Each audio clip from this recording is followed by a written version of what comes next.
வெண்பருத்தி நூலெடுத்து வாய் வெடிச்ச பூவெடுத்து நான் அணிஞ்சிட தொடுத்து வச்ச நடினமான மாலை இது.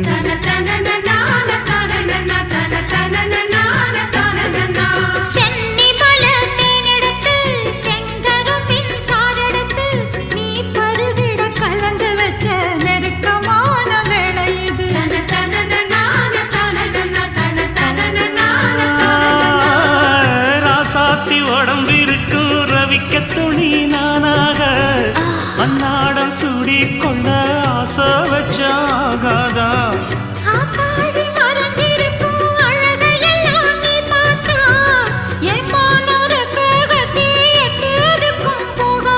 அடிச்சி சக்கரையே எட்டி நீயும் நிற்கிறையே நான் ஏங்கி ஏங்கி பார்க்கிறப்போ